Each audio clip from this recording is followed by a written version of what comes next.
Hail and well met. I'm guessing you're wanting shelter from the storm, right? Well, it is a cold night out there. Why don't you pull up a chair by the fire? I have just the thing to pass the time. A story. I call it The Scrying Eye. This is part 2. Welcome to the Lavender Tavern, my friend.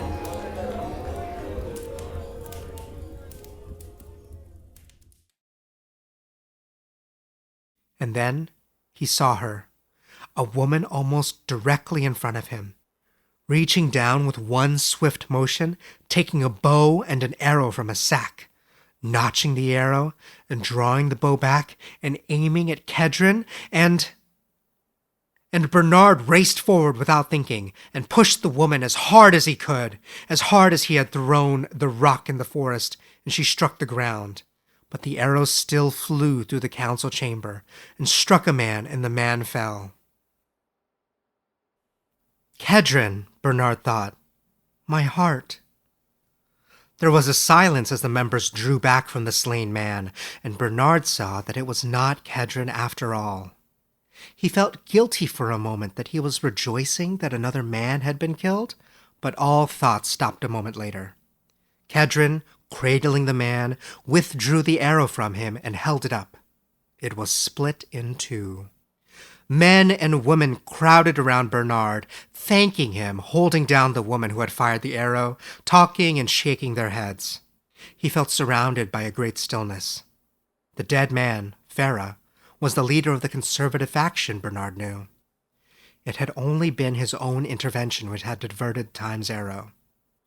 For the split arrow was the same one as the Second Testament in Radolf's pouch. They want me to take over the conservative faction now that Firma is dead, Kedron mused later that night at their home.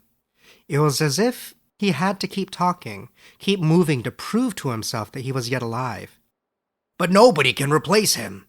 We're going to lose the vote against the Eye. Bernard wanted to laugh. The vote! Of course they would lose the vote. The Scrying Eye must be built. His life had been cast in iron from the moment Radolf had come back to him all those years ago. A failed relationship, Radolf had said. If time itself could not be changed, how could he ever hope to keep Kedron? Nobody blamed Bernard for Firma's death, and he was encouraged to take some time to himself. Contemplating Radolf and his past made Bernard think of Blaiad, his old instructor. He decided to visit the painting academy and talk to her.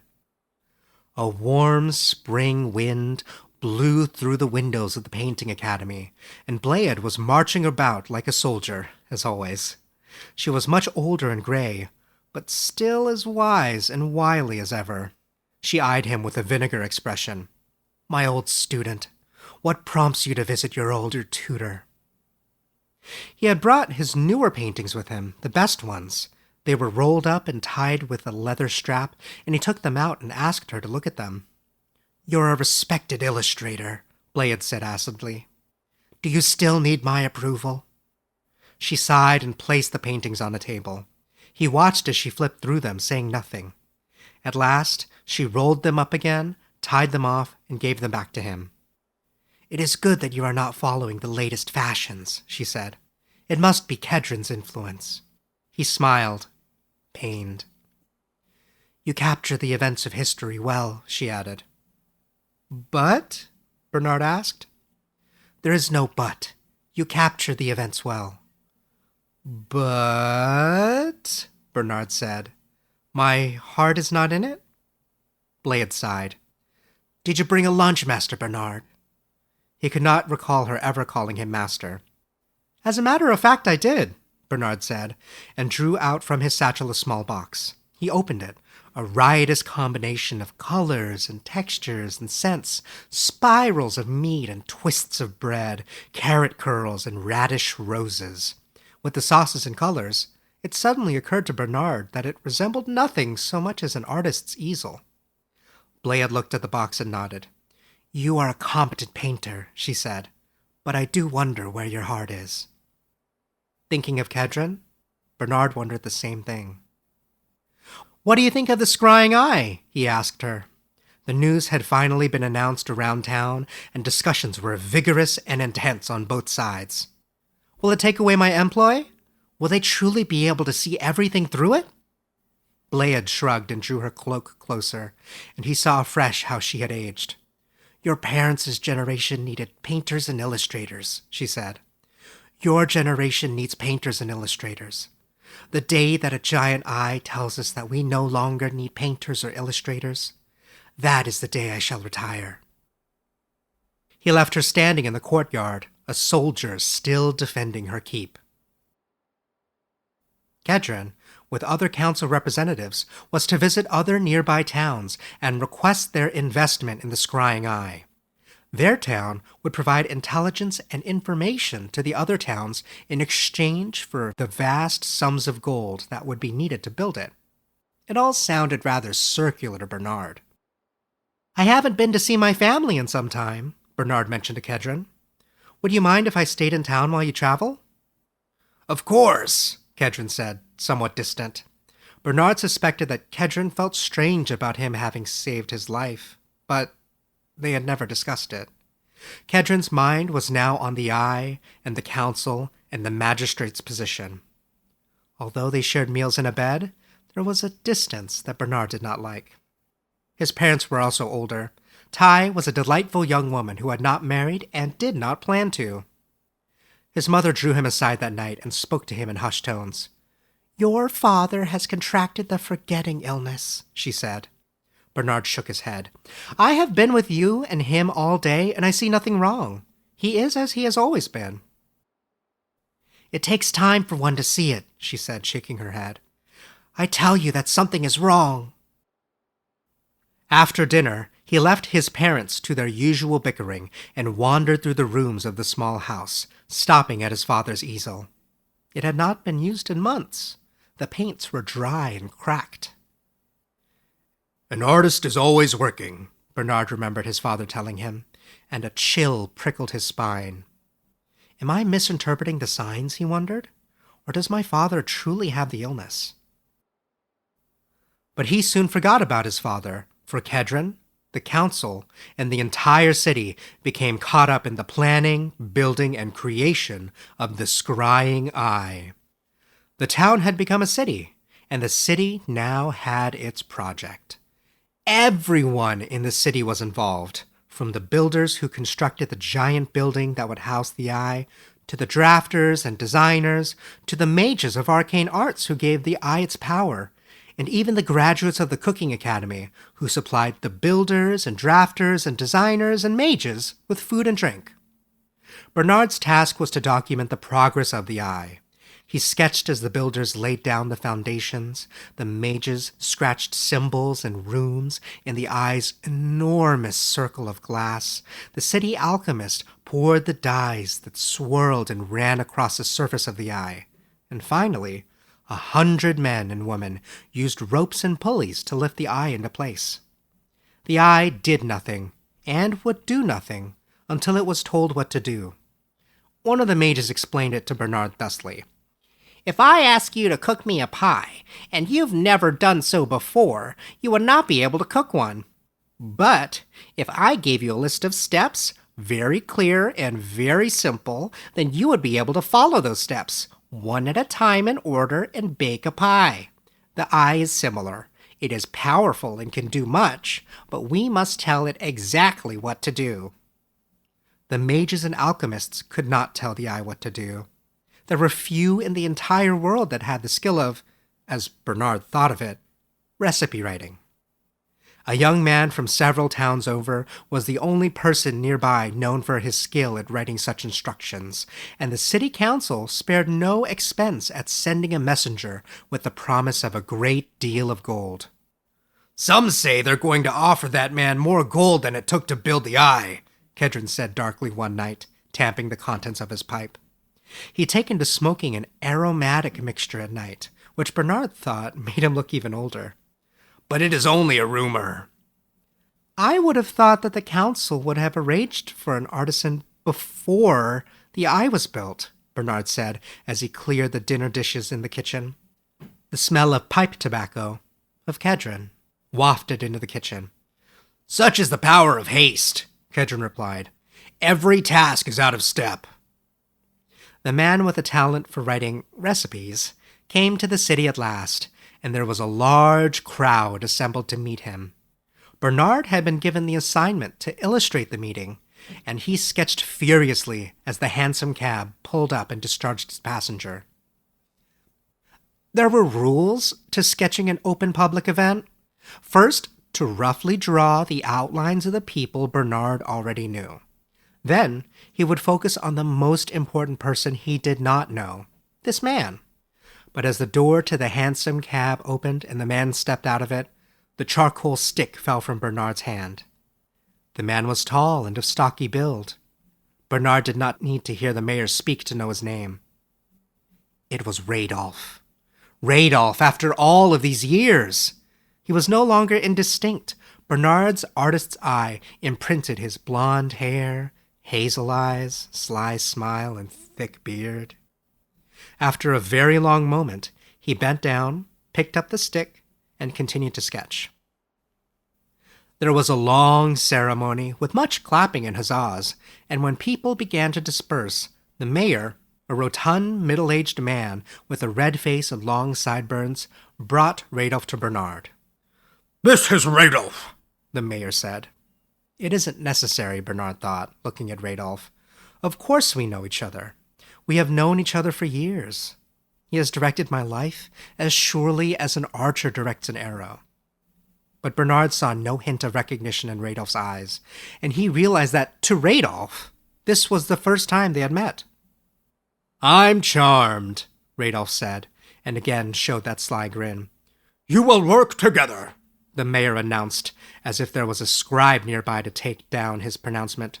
"While Radolf prepares the eye, you will document his work for our town history, and once the eye is ready, the city will be transformed." Transformed, Bernard thought for the first time. Transformed into what? There was little time to think about such things over the next several months. Radolf plunged himself into the work of writing the instructions for the eye, and Bernard drew Radolf, and the mages and alchemists who helped him, and even the builders who cursed at him.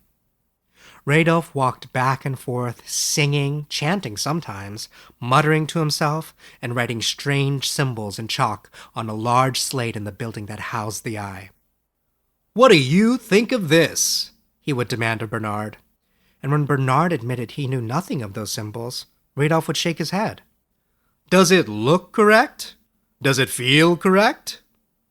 And he'd smile his sly smile and clap Bernard on the back, telling him of his wonderful, wondrous work and how much Bernard was helping him. Radolf would often forget to eat, and his body grew worryingly lean. Bernard, of course, brought his own food to the eye building and started forcing bits of it on Radolf, who would grab it out of his hand and eat while muttering about the stars in the sky. Eventually, Bernard decided that Radolf had to eat, and so he cooked double portions and brought an extra wooden box with lunches that he gave to Radolf every morning. Radolf said nothing about this, but he dutifully ate the colorful meals on their midday break as they sat on the hill overlooking the far river and beach. "The eye grows ready," Radolf said at one point, gazing off into the distance. "It will see the beach, the river, all the lands beyond. There will be nothing it cannot see." He was young and impetuous, and his enthusiasm and energy made Bernard smile. But then Bernard would come home to Kedron. The same old, dusty Kedron, with his old clothes and old books and pipe tobacco. Spectacles perched on his forehead, shaking his head and grumbling about the dangers of the scrying eye. Bernard would kiss Kedron on the cheek and go to the kitchen to make the meals for him and Radolf for the next day. And so, the time passed, and though Kedron held him close at night, Bernard felt more and more distant. At one point in Radolf's work, Bernard became useful for more than simply documenting the passage of time. There were images and illustrations that needed to be drawn and then passed beneath the eye's gaze. The mages had attempted to do so, but they lacked the skill and precision that Bernard had. After all this time, he had become attuned to Radolf's way of thought, and so the illustrations were easy to sketch. A thought could pass between Radolf and him without words needing to be spoken. The days grew shorter and shorter again, and Bernard started spending longer and longer hours at the city center where the building of the eye was now complete. One day, a messenger brought a note from his mother. "Your father is ill. Come quick." His father sat in his chair as usual, but he saw nothing and said nothing. Bernard put his hand under his father's nose to make sure that he still breathed. His father breathed, but did not respond to words, entreaties, touches, or even a gentle slap on the cheek. His mother stood next to him, arms crossed. He would have expected her to be angry or upset, but she seemed determined or resigned. "He has been this way since early this week," she said at last. "This is the forgetting illness." "Have you consulted the healer?" Bernard asked, without hope. The forgetting illness struck few at his father's age, but it was well known that there was no cure and no treatment. Death would follow. "Charms and amulets," his mother said bitterly. "I would have been better off buying bread and salt." She pushed her hands into her pockets and drew out trinkets that must have cost her several gold pieces. She tossed them onto the dirt floor in front of his father. Glittering, they reminded Bernard of the testaments that were still hidden in the buried pouch. "He's in there somewhere," she pleaded, "but he sees nothing." She grasped Bernard's shoulders. "Can you help him see?" Bernard returned to the building of the eye later and, viewing the blood-red swirls and symbols of the scrying eye, he thought about his father. "Can you help him see?" The eye could see everything, but surely it could not see wherever his father had gone. Radolf greeted him with a hearty hug, but as they resumed their work, said less and less. "You are upset," he commented when Bernard made an error in an illustration and had to scrape the paint from the canvas. "My father," Bernard said. They had spoken of his father before, and Radolf knew of the illness that was consuming him. "He does not move. He does not speak." "There was a woman in our town, a great scholar. She had the forgetting illness." "There was no cure," Radolf said quietly. Bernard looked up at the eye. "He sees. I know he sees something inside himself." And then, "Could we use the eye to help him see?" It was a foolish question, born of hope and despair, and Bernard expected Radolf to discard it. But Radolf stepped forward and looked up at the eye himself. The moonlight that shone in through the eye cast a dim, red light on Radolf. "The eye is meant to see," Radolf said. "What was, what is to be. It is not meant to alter." A curious look came over his expression. Bernard held his breath. This is the moment where the world changes, he thought, and wondered why he would think such a thing. Radolf was furiously drawing on the slate. There were new symbols and new runes, and even the builders had to be recalled to change the shape of one end of the building of the eye, though Bernard did not understand why. 30 days later, Radolf asked him to bring his father to the eye. His mother was beyond protest, and she helped his father into the cart that Bernard had hired, riding up front with Bernard. Bernard had not understood much of how the eye was to function. He had a vague sense that it would be similar to a telescope or spectacles, that one would peer through and see, as Radolf said, "What was, what is to be." But Radolf placed Bernard's father in a chair in the center of the large main room of the building of the eye, facing the eye itself.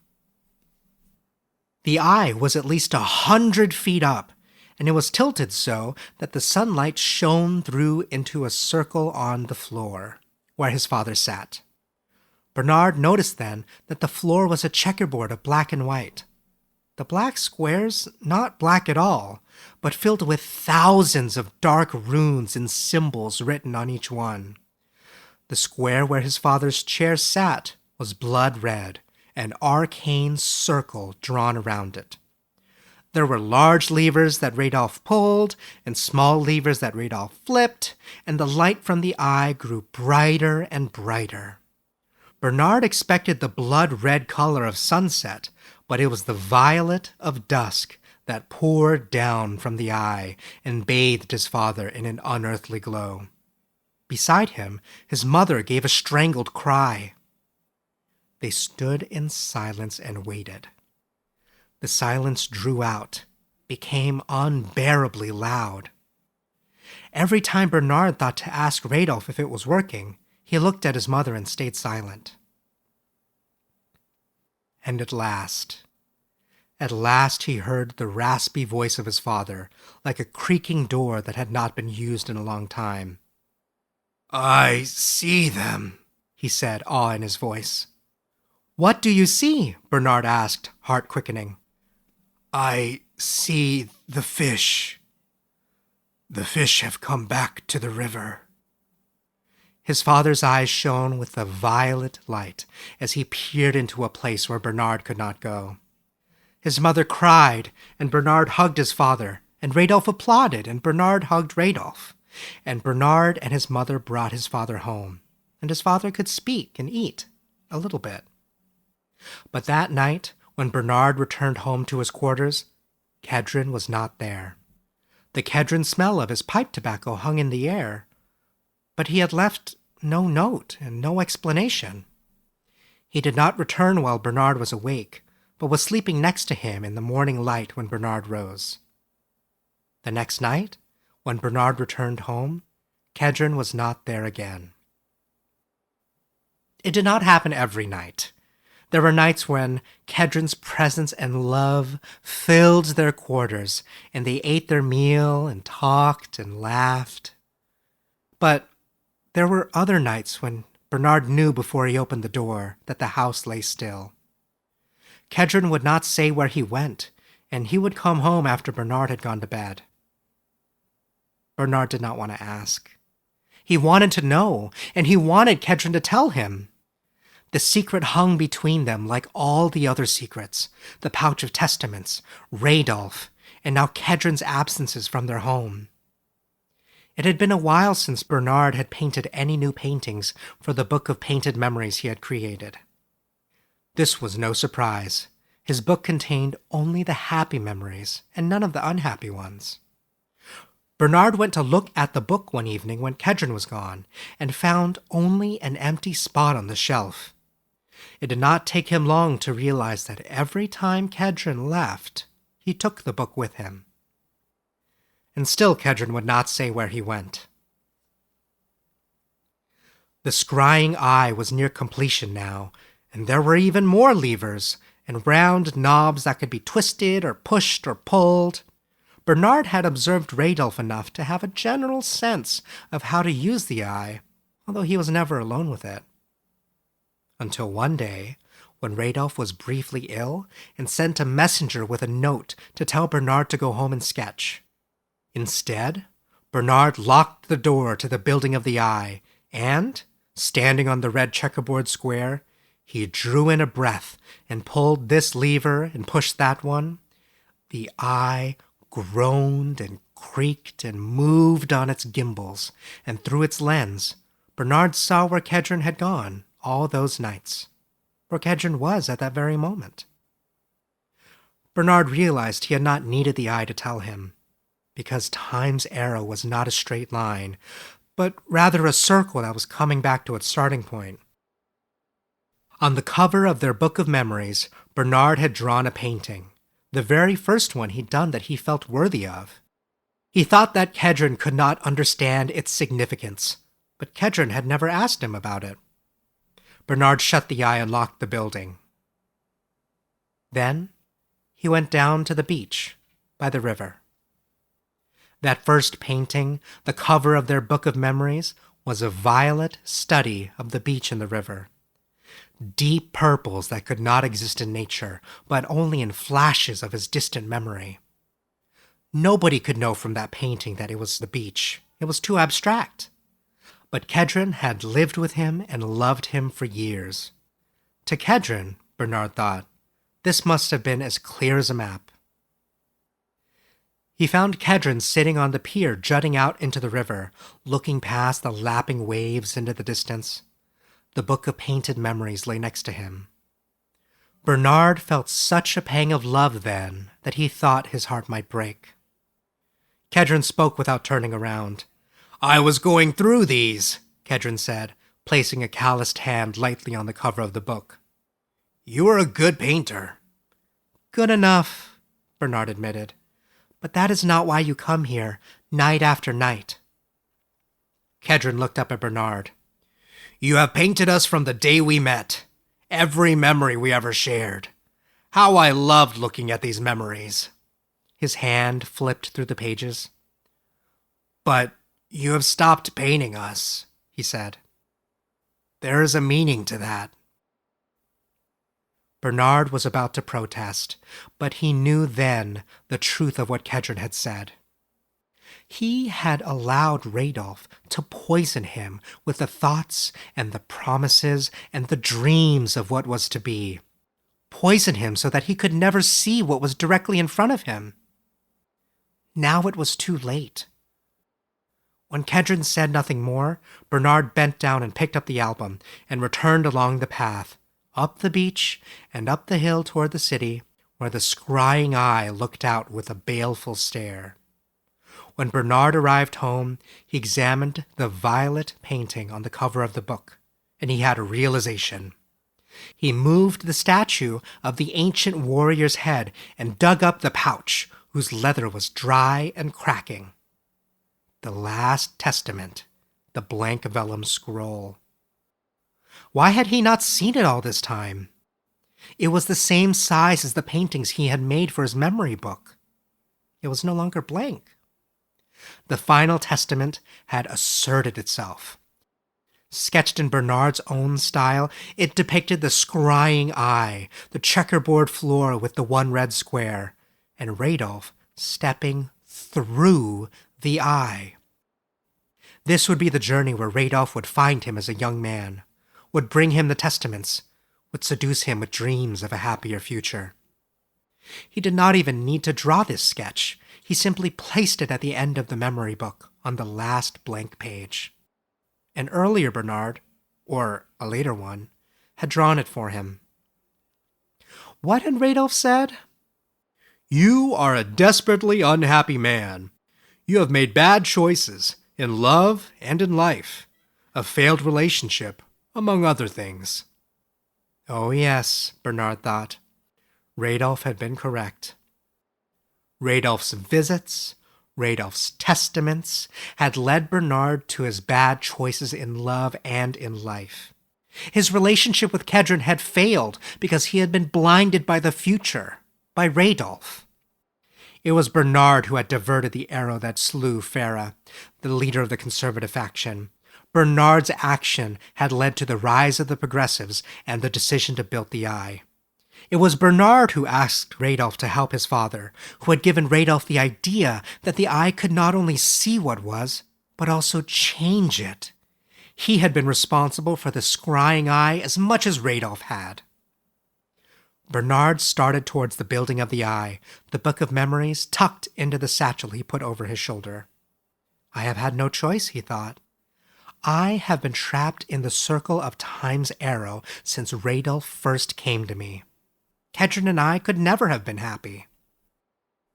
Radolf was already there, standing in front of the scrying eye, bathed in its blood-red light. The pouch of testaments in his hand was a new leather pouch with no wear. He looked just as he did that night all those years ago. Only Bernard saw him very clearly now. As their eyes met across the field of the eye, a final realization came to Bernard. "You knew this would happen, all of these events," he frowned.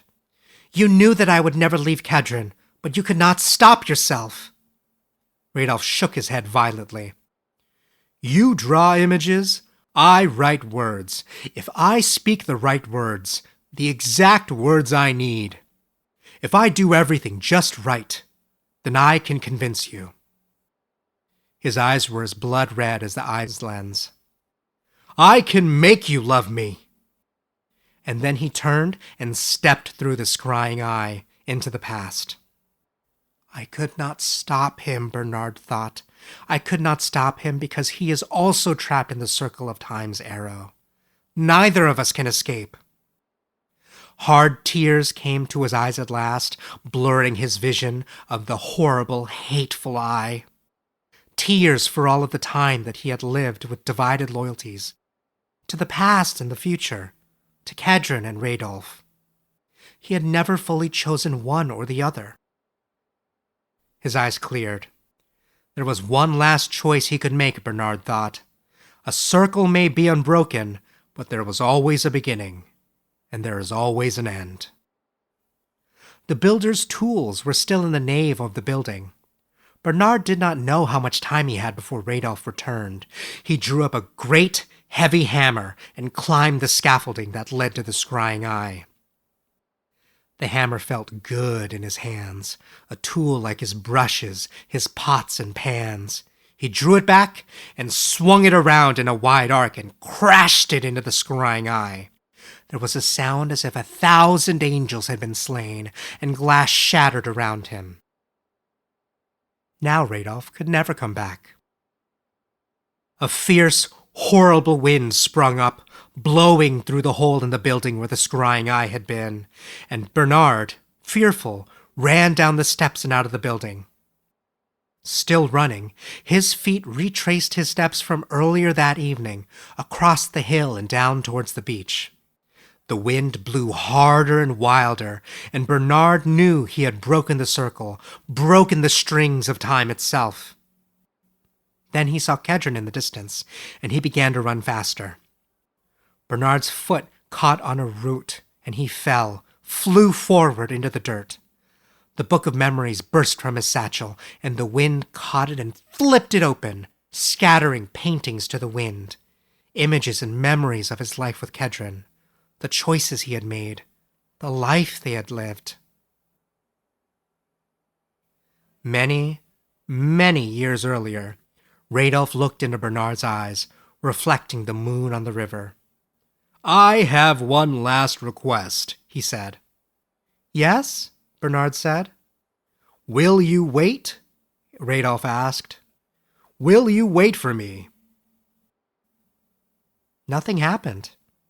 No flash of violet. Radolf frowned, and he looked at Bernard very carefully. And when Bernard asked him what was wrong, Radolf said in a voice heavy with suspicion, "I do not know." Kedron was waiting on the pier, standing and silhouetted against the light from the moon and the waves of the river. Bernard got to his feet and went to him. There was no what was, and there was no what is to be, only the wonderful, immutable Kedron with his dusty clothes and old spectacles and dusty satchel slung over his shoulder. Bernard jumped up onto the pier, and time came to a stop. Everything from this moment onward will be new, Bernard thought. Time's arrow is no more, the eye is no more, and the paintings of the past are no more. Only blank canvases. He would have to answer for destroying the eye, but it would never be rebuilt. It needed a genius like Radolf, and a dreamer like Bernard. But there was no need to dream of the future anymore. Bernard looked into his love's eyes and smiled. "Come home, Kedron," he said. "Come home, and let me make you something to eat."